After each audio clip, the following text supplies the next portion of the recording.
Selamat malam, perkenalkan nama saya Ramli Khairul Rasyid. Saya merupakan salah satu mahasiswa dari Universitas Widyatama dengan jurusan Sistem Informasi dengan NPM 119101042. Di sini saya akan mempresentasikan tentang resum mata kuliah saya, yaitu Digital Marketing. Resum ini berkenaan dari modul 1 sampai dengan modul akhir, yaitu modul 15. Nah, baik, pada chapter pertama ada digital marketing atau pemasaran digital. Nah, digital marketing ini adalah suatu komponen pemasaran yang menggunakan media digital ataupun teknologi yang berbasis internet yang dijalankan melalui komputer, laptop, ataupun media seluler lainnya. Nah, karena evolusi zaman sangat berkembang pesat, terutama pada bidang teknologi, bermunculan sangat banyak seperti aplikasi-aplikasi yang bisa dimanfaatkan oleh para penggiat pemasaran. Contohnya pada digital marketing ini, media-media tersebut sangat membantu, khususnya media e-commerce dan media platform yang dapat digunakan untuk menjangkau audiens yang sangat luas. Contohnya seperti mungkin Instagram, yang kedua ada YouTube, yang ketiga ada website, dan masih banyak lainnya. Nah, keuntungan dari digital marketing ini, yang pertama ada jangkauan yang sangat luas atau jangkauan global. Yang kedua ada jangkauan lokal. Selanjutnya ada menekan biaya yang rendah. Yang selanjutnya mudah untuk dilakukan atau diaplikasikan. Yang selanjutnya penargetan strategi dan segmentasi pasar. Yang terakhir ada peningkatan keterlibatan antar konsumen dan para pelaku bisnis ini. Nah, digital marketing strategi pemasaran merupakan rencana atau strategi ataupun planning yang dibuat untuk memasarkan produk dengan goals untuk mencapai audiens, sehingga audiens tersebut tertarik untuk membelinya. Nah, pada digital marketing strategi yang sangat harus diperhatikan yaitu tentang traffic yang sangat diperbincangkan pada media digital. Yang selanjutnya ada digital marketing komunikasi. Nah, komunikasi pemasaran ini juga dikenal dengan markom. Nah, komunikasi pemasaran ini merupakan pesan dan media yang digunakan para pemasar untuk berkomunikasi langsung dengan para target sasaran. Nah, contoh di sini pada komunikasi pemasaran yang termasuk termasuk pada tradisional, pemasaran secara langsung, dan pemasaran sosial, dan yang terakhir ada presentasi dan sponsor. Nah, pada chapter 2 yaitu online marketplace analysis. Nah, dalam pemasaran digital atau pemasaran modern ini penting bahwa adanya analisis situasi, karena bertujuan untuk mengukur seberapa besar pengaruhnya organisasi tersebut dan kinerjanya untuk menjalankan atau merancang dan menyimpulkan strategi pemasaran yang dilakukan secara digital. Nah, analisis situasional pun berpengaruh sangat besar, karena analisis situasional ini merupakan proses dari pemeriksaan perusahaan tersebut dalam menganalisis pesaingnya berdasarkan ukuran maupun pasangan pada pasar. Nah, sejarah penjualan yang termasuk dalam keuntungan atau penggunaan iklan tersebut. Selain itu terdapat sifat dan jenis dan masih banyak lagi. Nah, terdapat beberapa faktor yang sangat mempengaruhi dalam hal ini. Seperti yang pertama ada customer atau pelanggan, yang kedua ada analisis pasar yang termasuk perantara, pembeli, dan calon mitra. Yang selanjutnya ada pesaing, dan yang terakhir ada lingkungan makro. Nah, hal tersebut merupakan kumpulan faktor yang secara langsung dapat mempengaruhi operasi dalam keseharian dalam melakukan pemasaran digital tersebut.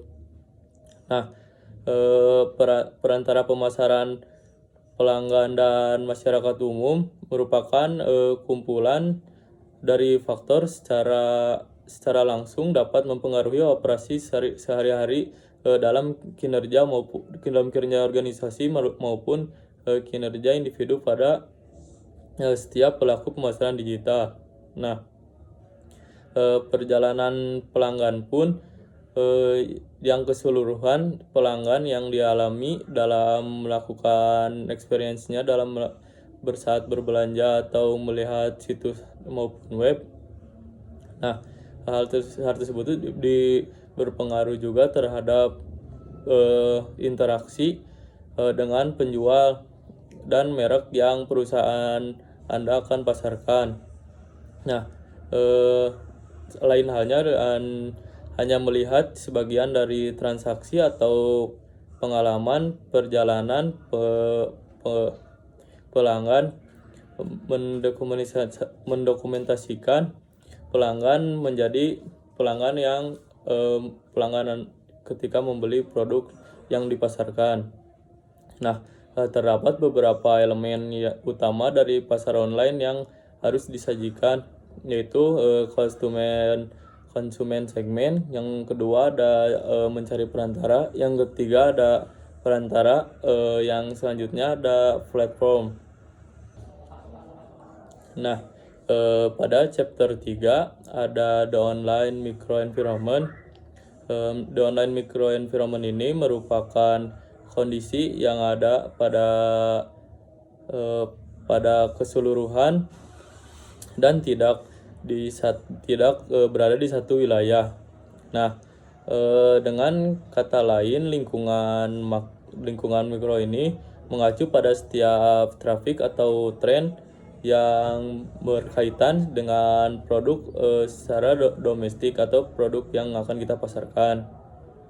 Nah, lingkungan ini terdiri dari masyarakat maupun masyarakat, pemerintah ataupun aturan, dan politik, teknologi, ekonomi, dan masih banyak yang lainnya.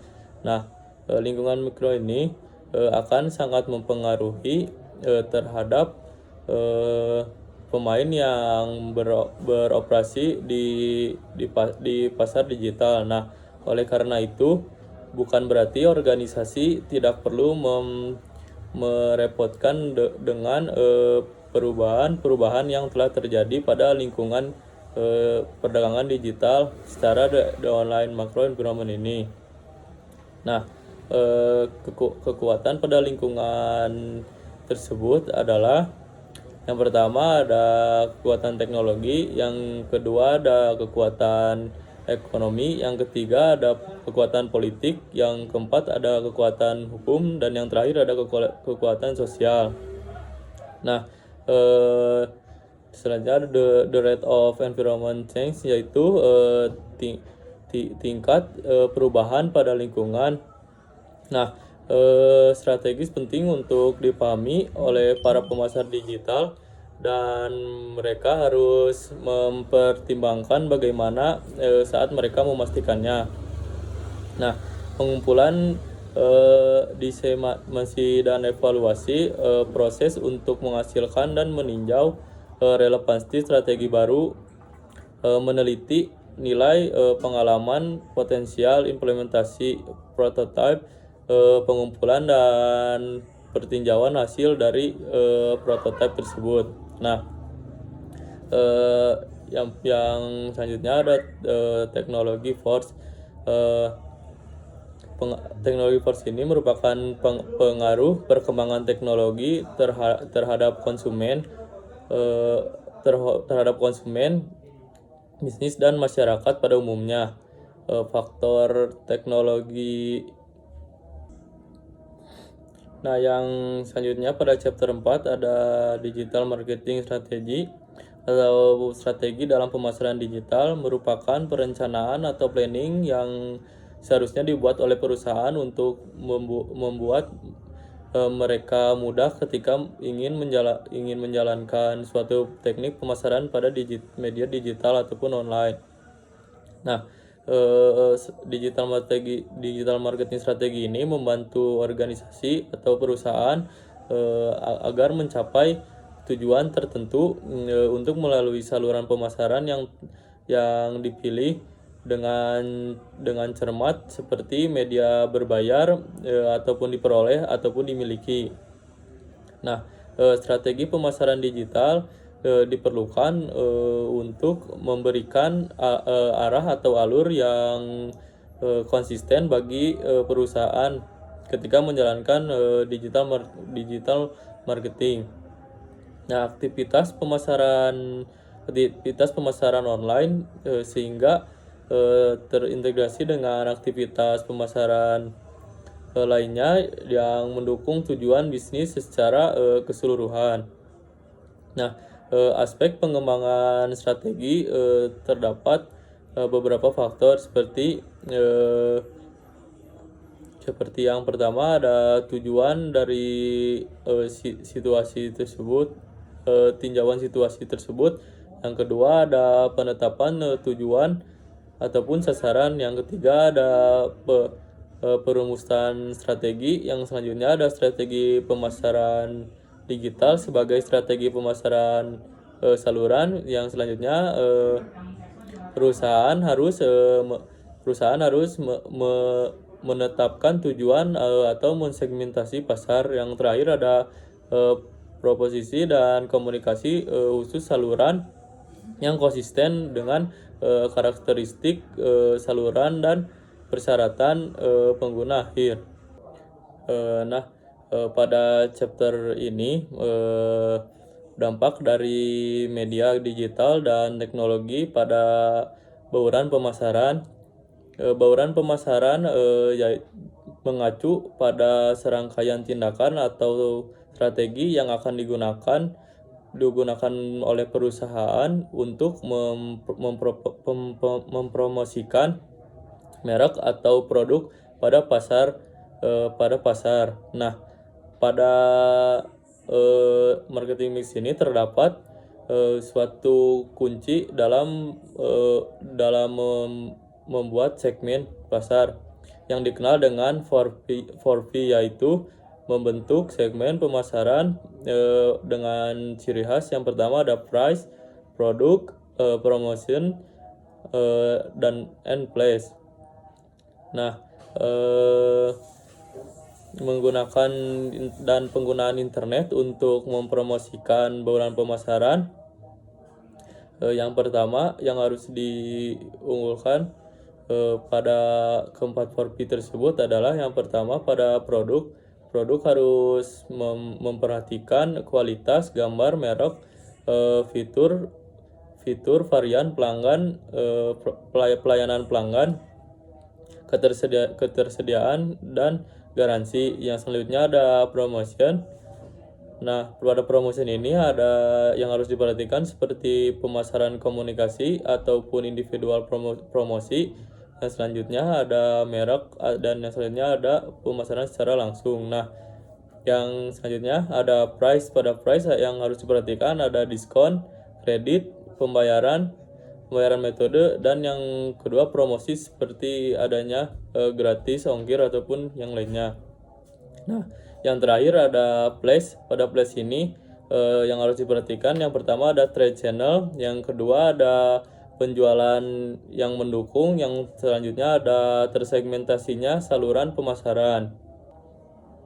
Nah, yang selanjutnya pada chapter 6 yaitu relationship using digital platform marketing. Nah, pada chapter ini dalam definisinya tersendiri, pemasaran hubungan digital merupakan tentang mempertahankan tingkatan komunikasi yang konstan dengan pelanggan kita. Nah, pada saat ini pemasaran secara relasional merupakan aspek manajemen hubungan pelanggan atau CRM yang berfokus pada loyalitas pelanggan dan keterlibatan dari pelanggan jangka panjang daripada tujuan jangka pendek seperti akuisisi pelanggan dan penjualan terhadap individu. Nah, pada lingkup eCRM tersebut terdapat beberapa faktor, yaitu yang pertama ada penggunaan situs seperti website, yang kedua ada pengelolaan informasi profil pelanggan dan kualitas pada daftar email, yang ketiga ada pengelolaan opsi kontak pelanggan melalui seluler, email, ataupun media sosial yang lainnya yang dapat membantu pengelolaan data profile untuk database CRM. Nah, selanjutnya ada pengembangan data untuk meningkatkan penargetan atau segmentasi. Nah, yang terakhir ada penyediaan fasilitas secara profesional. Nah, tantangan keterlibatan pelanggan tersebut adalah keterlibatan pelanggan sebagai kunci dari pemasaran, mengingat bahwa fragmentasi media online ini sangat meningkat secara pesat, dan tantangan mempertahankan pelanggan tersebut untuk tetap tertarik terhadap pemasaran kita, salah satunya pada manajemen pada CRM kita. Nah, terdapat ada 3 aktivitas pemasaran pengelolaan hubungan pelanggan. Yang pertama ada customer selection, yang kedua ada customer acquisition, yang ketiga ada customer retention.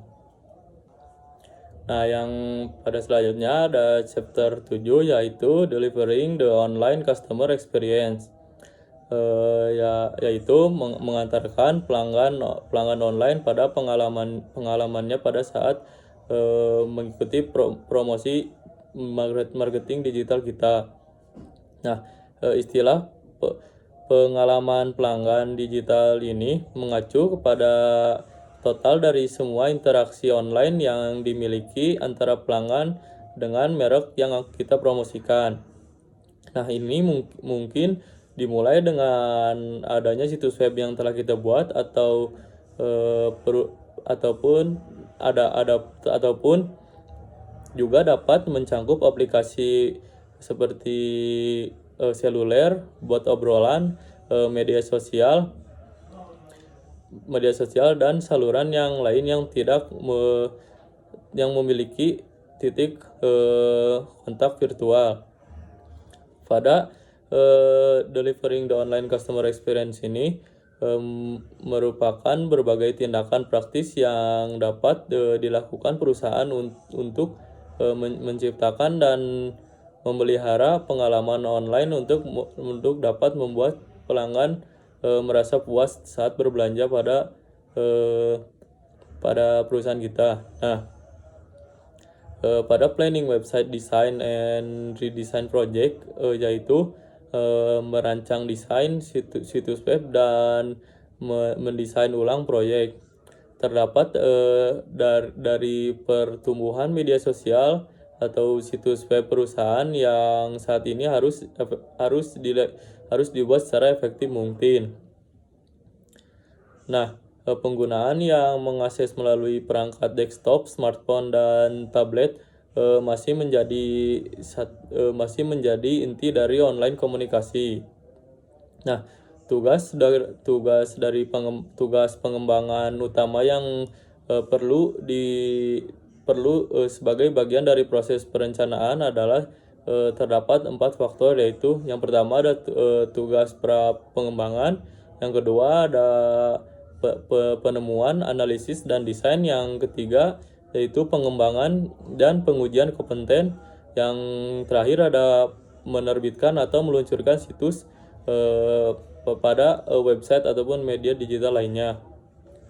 Nah, yang selanjutnya ada inisiasi proyek pada situs web. Nah, tahap awal dari suatu proyek dimulai dalam antrian memberikan gambaran secara global pada suatu proyek dalam bentuk definisi proyek tersebut. Nah, proyek inilah yang akan kelihatan secara gambaran global pada sebuah proyek yang akan dikerjakan.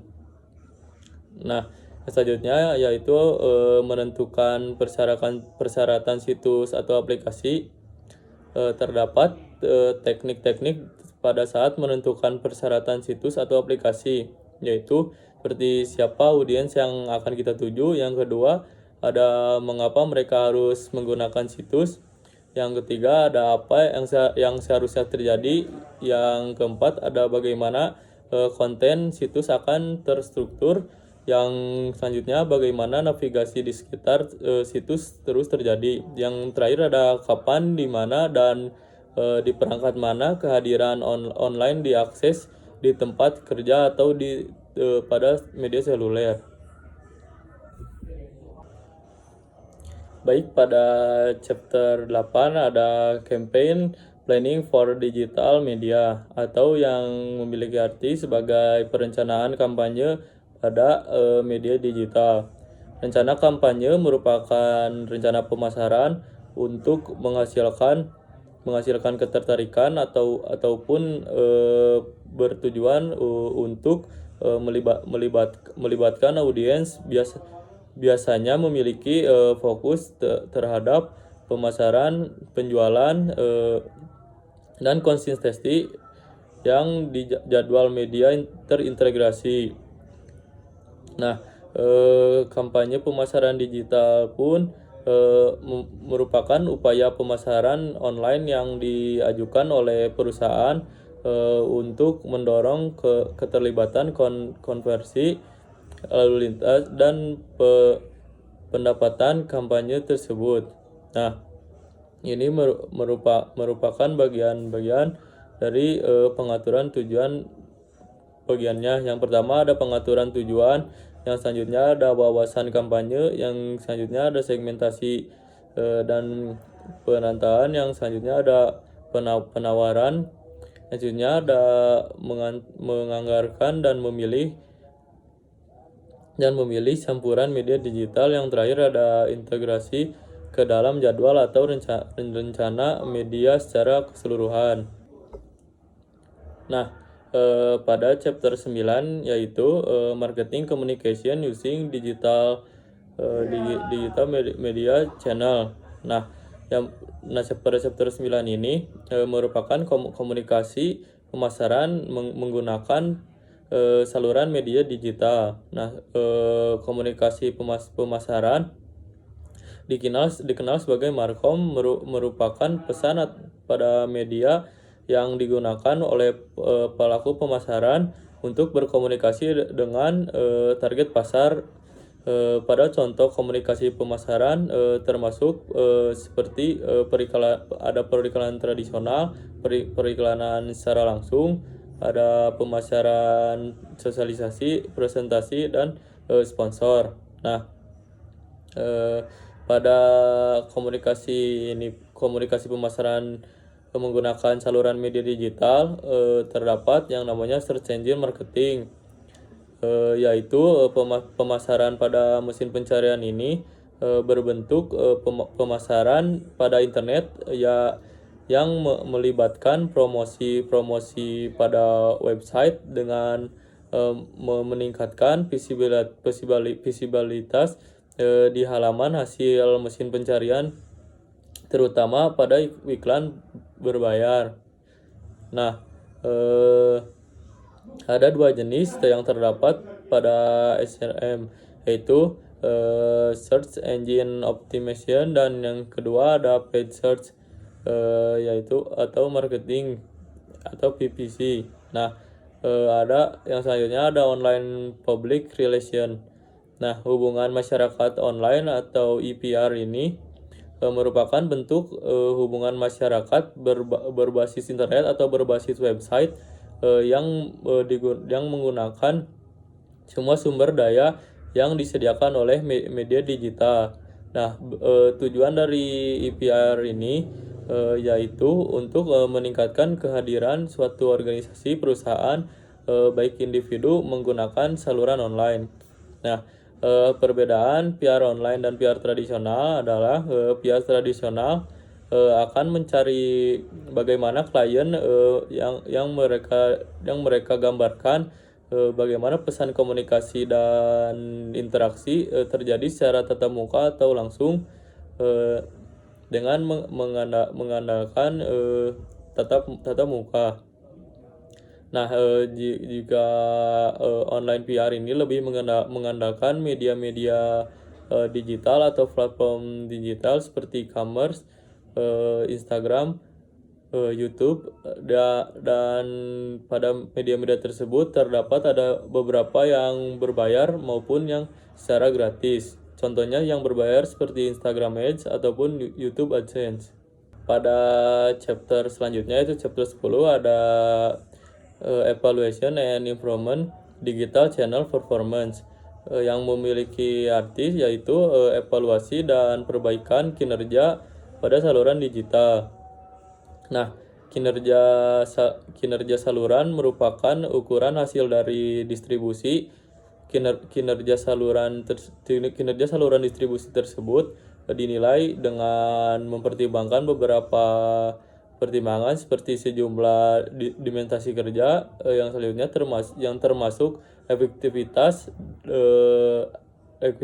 saluran, produktivitas saluran, dan probabilitas saluran tersebut. Nah, pada performance management for digital channels ini proses dan sistem yang dimaksudkan untuk memantau dan meningkatkan kinerja pada suatu organisasi dikenal oleh peneliti operasi bisnis sebagai sistem manajemen kinerja dan didasarkan pada studi sistem pengukuran kinerja. Nah, terdapat 3 tahap untuk membuat dan menetapkan suatu sistem manajemen kinerja.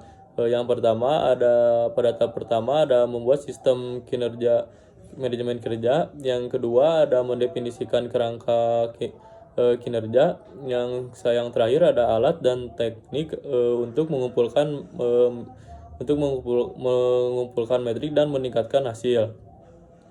Nah, selanjutnya ada Customer Experience and Context Management Process atau pengalaman pelanggan dan proses manajemen konten. Nah, Customer Experience mencakup setiap aspek penawaran pada perusahaan, kualitas dan layanan pelanggan tentu saja, tetapi juga iklan, pengemasan produk dan layanan yang selanjutnya ada kendala. Nah, berbagai tugas yang terlibat dalam proses perawatan sebagai berikut. Yang pertama write, yang kedua review, correct, publish. Nah, publish ini yang pertama ada publish untuk menguji lingkungan, dan yang keduanya ada publish pada lingkungan hidup. Yang selanjutnya ada tes. Nah, pada chapter 11 ada business to consumer digital marketing practice. Pemasaran bisnis ke konsumen atau pemasaran B2C ini mengacu pada taktik atau strategi di mana perusahaan mempromosikan produk dan layanan kepada setiap individu ataupun calon konsumen ini, membuat, meningkatkan dan menjual produk untuk dapat digunakan oleh para pelanggan tersebut dalam kehidupan sehari-hari pada mereka. Nah, pada bab B2C ini dari 2 perspektif berbeda, yaitu perspektif konsumen dan perspektif perusahaan. Nah, the consumer perspective online consumer behavior ini atau perspektif dari konsumen tingkatan permintaan konsumen untuk belanja online dan layanan menentukan ukuran pasar pada retail, dan juga kapan ketika mereka sudah tidak akan tercapai untuk pembelian secara online. Nah, kemudian pengaksesan internet atau tingkat kompetensi dalam penggunaan teknologi, manfaat yang dirasakan dan terlibat dalam belanja online sebagai variabel demografis telah didefinisikan sebagai faktor kunci yang mungkin berdampak pada toko atau perusahaan tersebut. Pada chapter yang terakhir, yaitu chapter 12, ada business to business atau B2B. Nah, B2B ini merupakan wujud dari interaksi dari perusahaan atau penjual kepada vendor ataupun retail ataupun perusahaan yang lain yang terlibat dalam kerjasama dalam interaksi jual beli mereka. Nah, digital business, praktek pemasaran ini yang harus diperhatikan, ataupun terdapat jenis B2B yang dapat dipraktekkan seperti jenis alternatif pemasaran organisasi B2B. Yang selanjutnya ada penggunaan pemasaran digital untuk mendukung akuisisi pelanggan. Selanjutnya ada menggunakan pemasaran digital untuk mendukung referensi pelanggan. Selanjutnya ada pengadaan elektronik. Yang selanjutnya ada pasar elektronik. Yang terakhir ada pengembangan strategi bisnis. Nah, mungkin sekian presentasi dari resume yang telah saya buat. Mohon maaf bila banyak kesalahan. Selamat malam.